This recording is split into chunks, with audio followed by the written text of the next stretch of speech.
Welcome to Tidbit Talkin.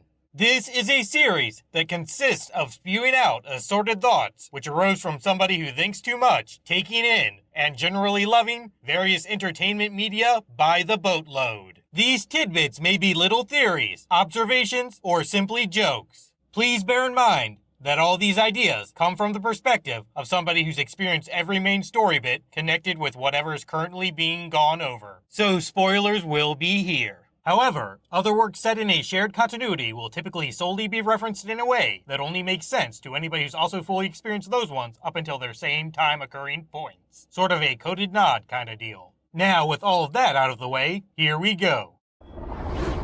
Unfortunately, since this series didn't even get a complete Season 1 order, I couldn't think of very many ideas for it, unless I took into account all of John's appearances in the other shows, from Arrow Season 4's Haunted, up until the end of Legend Season 5, where the Astra stuff concludes. So spoilers for all of that, which I guess happened a second ago. Also, there's some stuff from the first episode of The Flash. Minor, though, unlike what I did a few seconds ago.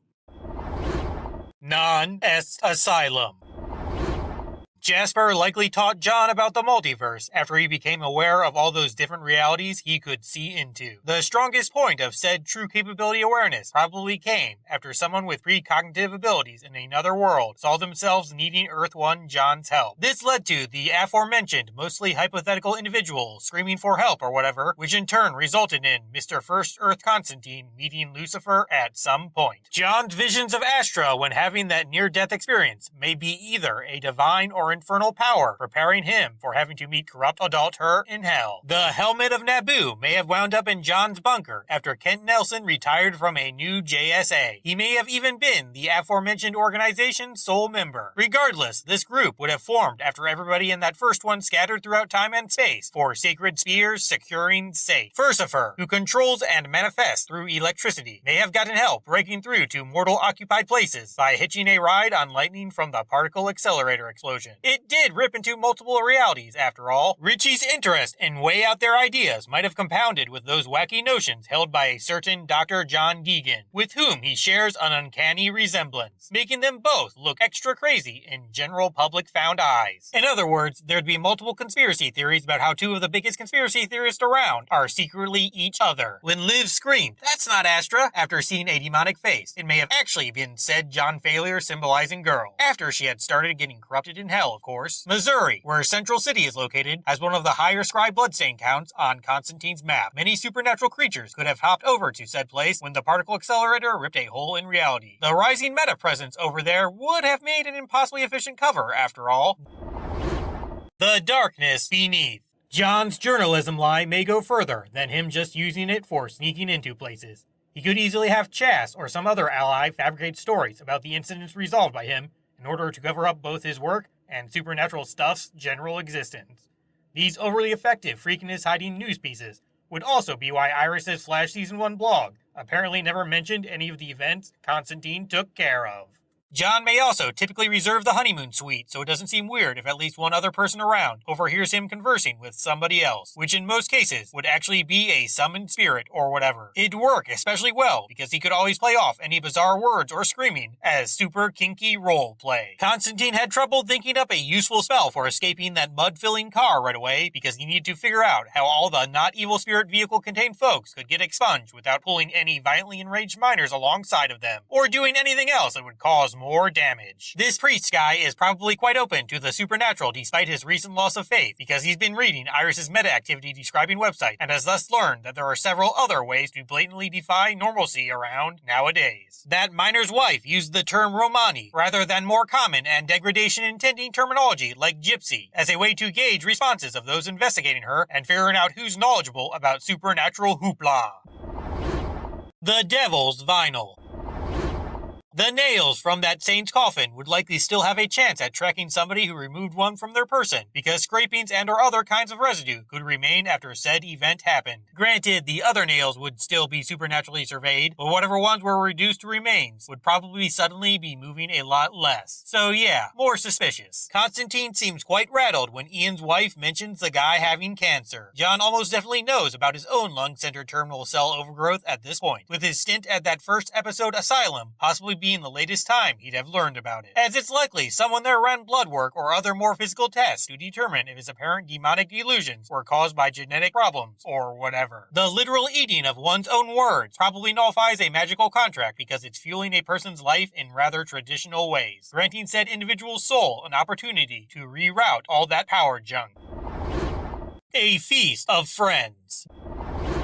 The zero-gravity trap was likely chosen by Constantine for a few different reasons. 1. If some kind of cop or FBI person tailed him for his activities at crime scenes, they'd experience solid proof of the supernatural without being harmed too much. 2. Anything somebody tried to swipe probably remains totally safe, and said sticky finger captive intruder's location would be right above whatever they attempted to take. 3. If it's a creature that's harmless or one that could be used for a spell, it'd be fine, and maybe even comfortable when Constantine came back. 4.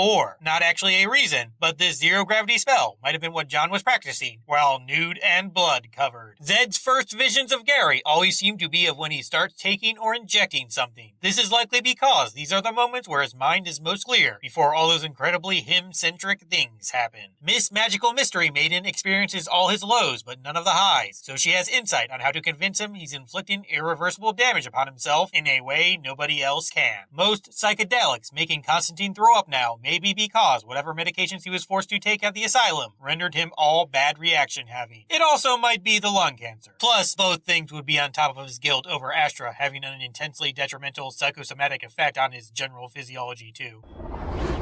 Danse Vaudou. Corrigan may have been reluctant to believe John about the supernatural, despite what he saw when shooting bullets through that ghost woman, because his life's involved some metacrime-focused reading lately. The distressed dude simply thought she was a regular old scientifically powered super being. Spirit Misaki's problem with answering questions may stem from the fact that she never really thought about talking with her attacker before or during said incident. Guild's potency as a sorcery strength supply is likely the result of how it weighs down one's soul, beefing the things up over time as they get rebuilt with extra strength that's instinctively seen as necessary. Sort of like what happens with physically lifting things. Also, this kind of mirrors what John was referencing at the episode's beginning with regards to Zed bulking up her psychic vision muscles. Corrigan of Earth 1 not being the Spectre during Crisis was probably caused by either Legends or Flash-related timeline change shenanigans. Pop-up Midnight DC's sister likely couldn't sense that the one with ties to Rising Darkness whatnot who's close to John is Manny specifically, because she can only comprehend said divine being during those brief moments where he possesses nearby humans for Constantine conversing's sake. The Rage of Caliban. The father, of course, is okay with John face-pummeling after said fellow's Mandrake Root show and exorcism claim because he believed that guy's been breaking into his house and doing stuff like debulbing sunroom-contained lights as part of some massive con. That drunkard in jail Manny possessed to speak with Constantine vomits because, on top of regular alcoholic effects, his body was jilted awake with angelic super speed. A spirit that's malevolent, but also not a full-on demon, probably has to function like one with regards to possession rules. The particularly important part of that bit would be the permission needed for a full-on body-jacking occurrence, as a child would have a much harder time with such negotiation involving things. Thus, dealing with extra young ghosts presents problems related to figuring things out in general, on top of facing excessive tantrum power. John would have a good deal of familiarity with houses sensing presences because of his own mystically charged home in England. Among other things, that ley line is a simple straight shot because it's just based on the movements of an abused child wanting to get away from his horrifying home. A lack of life experience means he doesn't know anything beyond opposite directions, meaning getting away. Hence, the thing's just a path that doesn't really have an end goal. This kid's in a Robin costume standing next to some girl wearing an angel one. Both are real entities in this universe who have successfully prevented themselves, intentionally or otherwise, from being completely general public accepted. Blessed are the damned. Zed might be extra nervous about that art class nude model guy because she's had visions in the past about how good people would be in bed. Manny says an angel's soul burns up and they cease to exist upon death. This kind of seems similar to how Oliver empties out his Spectre power fighting the Anti-Monitor and restoring that wonderful little multiverse. That guy didn't completely cease to be though. Maybe typical divine troopers are made with held back versions of godly vengeance power so the main source can always take care of them if they get rowdy. The angel feather most likely isn't in black until it's back on Imogen's body, because neither her or it can connect with any non-Earth planes, such as hell, whenever she's not at full power. Endings are a pain, but all of you are fantastic. See ya.